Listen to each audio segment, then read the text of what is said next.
এই মুহূর্তে যে খবরের দিকে নজর রাখছি, এবার এক যুবতী স্ত্রীর মর্যাদা পেতে ধর্নায় বসল এক যুবকের বাড়িতে। এই ঘটনায় ব্যাপক চাঞ্চল্য ছড়িয়েছে এলাকায়। জানা যায় বছর দুয়েক আগে ওই যুবক মিনারুল শেখের সঙ্গে বিয়ে হয় ওই যুবতীর। এরপর তারা কর্মের সূত্রে হায়দ্রাবাদ চলে যায়। পরে পরিবারের লোক থানায় মামলা করলে থানায় হাজিরা দেয় ওই যুবক এবং থানা থেকে জামিন পেয়ে পালিয়ে যায়। এরপরে স্ত্রীর মর্যাদা পেতে ওই যুবতী স্বামীর বাড়ির সামনে ধর্নায় বসেন। আসুন কি বলছেন শোনাবো আপনাদেরকে। কি নাম? মিনারুল মিয়া। মিনারুল মিয়া। তোমাদের বিয়ে কোথায় হয়েছে? বিয়ে 2 বছর আগে আমরা পালিয়ে বিয়ে করছিলাম মুসলিম শরীয়তে। তারপর বয়স হওয়ার পর রেজিস্ট্রি করছি, রেজিস্ট্রির কাগজ আমার কাছে আছে। তারপর বাড়িতে আসছি, আসার বাড়ির লোক ডাকছে, বলছে যে মেনে নেওয়া হবে, সালিশে বসানো হয়েছে, মেনে নেওয়া হয়নি।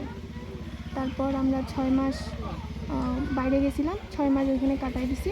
6 মাস ওইখানে থাকার পর বাড়ির লোক ফোন করছে, টিকিটও বানাই দিছে, প্লেনের টিকিট বানাই দিছে। আমরা তারপরে বাড়িতে আসছি, ওইখানে নাম শিকারপুরের ওইখানে আসছি। ওইখানে টোটোতে করে আমরা আসতেছি। তারপর আমার স্বামীকে পুলিশ ধরে নিয়ে গেল। আমি বললাম যে আমিও যাবো, আমাকে ওইখানে ফেলে রেখে চলে গেলো। আমি কাঁদতে কাঁদতে থানায় গেছি। থানায় যাওয়ার পর সারাদিন ওইখানে ছিলাম, সারাদিনই ছিলাম, 9:30 অবধি ছিলাম। 9:30 অবধি থাকার পর বলতেছে তুই বাড়ি যা, আমাকে এখনই ছেড়ে দেবে। আমি কই না, আমি যাব না। বলে কি আমার বাবা মা এখনই নিয়ে আসবে, তারপর আমি তোকে নিয়ে আসবো। তারপর ওরা বুদ্ধি করে আমাকে বাড়িতে পাঠিয়ে দিল। বাড়িতে আমার বাবা আমার জন্য জেল কাটছে, কিডন্যাপিং কেসে 2 মাস জেল কাটছে। এই জন্য আমার বাড়িতে ঢুকতে দিচ্ছে না। তারপর পার্টি পঞ্চায়েত সবাই মিলে থানায় ফোন করলো। ফোন করার পর আমাকে থানায় নিয়ে গেল। থানায় নিয়ে যাওয়ার পর বাড়িতে শুনলাম যে সালিশে বসানো হবে। সালিশে বসানোর পর মানে মিচল হবে।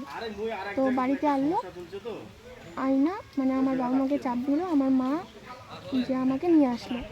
নিয়ে আসার পর পঞ্চায়েত রাতে তুলে দিল, পঞ্চায়েত একটা বাড়িতে রাখলো। ওইখানে আমি 3-4 দিন ছিলাম। 3-4 দিন থাকার পর যখন আমার স্বামীকে ওইখানে থানায় ছিল, তখন বাড়ির লোক এসে নিয়ে যায়। নিয়ে যাওয়ার পর কোথায় রাখে আমি জানি না। তখন থেকে যোগাযোগ নেই। যোগাযোগ করার চেষ্টা করছি, কিন্তু ফোন তোলেনি, আমার মোবাইল সুইচ অফ করে রেখে দিছে। তারপর ওইখানে 3-4 দিন ছিলাম। ওই যে পঞ্চায়েত আমাকে ওইখানে রেখেছে। তারপর শুনি যে কোনো মিসল হবে না, তার জন্য আমি এখানে আসছি আমার স্বামীর জন্য। তোমার এটা কি স্বামীর বাড়ি? হ্যাঁ। তোমার নাম কি? রেশমা খাতুন। তোমার বয়স? 19 রানী। আর তোমার স্বামীর বয়স? 1 মাস পর 21 হবে। এখানে এসে কেউ দেখা পাইছো? না, মানে ও আমার শাশুড়ি দেখা পাইছে, আমার মারধর করে বাড়ি পাঠা দিছে রাস্তায়। ভিতরে ঢুকছিলাম।